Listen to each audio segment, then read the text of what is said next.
Yes sir, another day, another sharing na naman.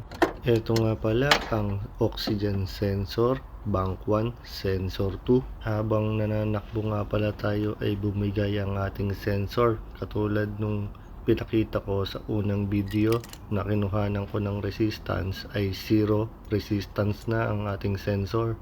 So nag-decide ako na palitan na ang sensor. Siya nga pala, sa mga hindi nakakaalam, iba't iba ang klase ng pagbibigay ng resistance kapag kinukuhanan ng resistance.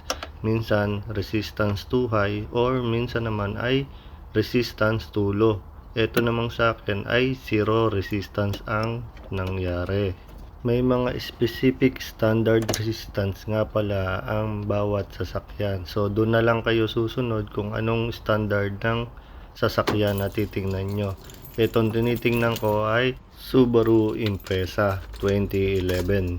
So after natin mapalitan ng oxygen sensor bank 1 sensor 2, kailangan natin i-starting na natin kung meron pa rin fault. At kung meron pa rin fault, kailangan natin gumamit ng OBD or onboard diagnostic tool.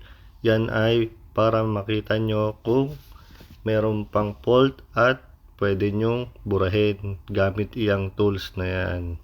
Ngayon, kapag nag-connect na ang OBD, select nyo lang ang tamang brand ng sasakyan. Hanapin nyo ang automatic search, and then kapag okay na ang automatic search, i-search nyo ay yung Impreza, and then select natin ay 2011. Makikita nyo dyan yung topology ng bawat control unit. Bawat control unit ay makikita nyo at lalabas dyan sa topology. At mapapansin nyo yung naka-red na highlight. Yon yung may mga fault na control unit. At iyan ang fault P0037. Kalimitan kapag may fault ang oxygen sensor, ang cruise control nyo ay apektado din. So hindi nyo magagamit ang cruise control. So ngayon ay subukan na nating i-delete ang fault. And makikita nyo yung EOBD ay nagiging green na. At yung ECM ay nagiging green na din.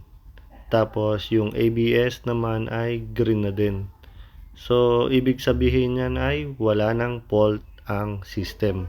Then subukan na nating i-start ang sasakyan at makikita nyo dyan ay wala nang ilaw ang cluster. So it means ay all goods na ang sasakyan. Test drive na lang and dyan na kayo.